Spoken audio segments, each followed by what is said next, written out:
আজকে আমাদের 18 নম্বর কোর্টে মাননীয় বিশ্বজিৎ বসু এজলাসে শুনানি এইমাত্র শেষ হলো। এইবার আমাদের রাজ্য সরকারের যিনি অ্যাডভোকেট ছিলেন তিনি যে এফিডেভিটটা দেওয়ার কথা ছিল, যে এই 15-20 যে সেন্ট্রাল আপ্রক্সি দেয়, হ্যাঁ সেটা যে দেয় সেই ব্যাপারে তাদের যে বক্তব্য ছিল সেইটার ব্যাপারে বক্তব্য দেওয়ার কথা ছিল এফিডেভিট, কিন্তু সেটা বলছে তারা কিছুদিন সময় চায় এবং মাননীয় বিচারপতি এতে অসন্তুষ্ট হন বলে এত সময় আপনাকে দেওয়া হয়েছে, আবারও সময়, ঠিক আছে। এবং উনি অনেক করে রিকোয়েস্ট করতে শুরু করে এবং আমাদের উকিল বলেন যে সামান্য গ্রুপ সিটে বেশি দেওয়া বিষয়, এটা তো 60% সেন্ট্রাল দেবে, রাজ্য 40% দিতে এত ঢিলেমি কেন হচ্ছে, এত সময় কেন লাগছে, অনেক তো সময় চলে যাচ্ছে। তা যাই হোক,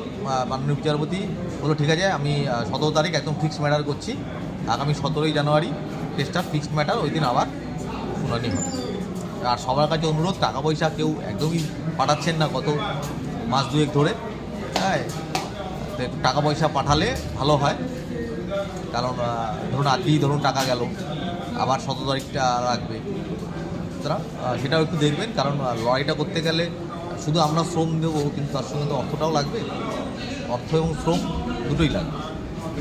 এবং এটা ভাববেন না যে এটার জন্যে কিন্তু আজকে যেটুকু কানাঘুষো ফাইল নাড়াচাড়া শুনতে পাচ্ছেন, ঠিক আছে, সেটা কিন্তু কেসের একটা পরোক্ষ প্রভাব আছে, ঘোষণা যার মাধ্যমেই হোক, আমাদের কোনো নামের দরকার নেই, কিন্তু কেসের কিন্তু একটা পরোক্ষ প্রভাব আছে, যা ফাইল শুনছেন নাড়াচাড়া ইন্ডোর যা কিছু শুনছেন, কিন্তু কেসের চাপ, সুতরাং এটাকে বজায় আমাদের রাখতে হবে। আশা করি সবাই বুঝতে পারছেন পরিস্থিতি এবং একটা লড়াইয়ের খুব কাছে চলে এসেছি আমরা, সুতরাং এখন ঘুরে দাঁড়ালে হবে না। সবাইকে অসংখ্য ধন্যবাদ।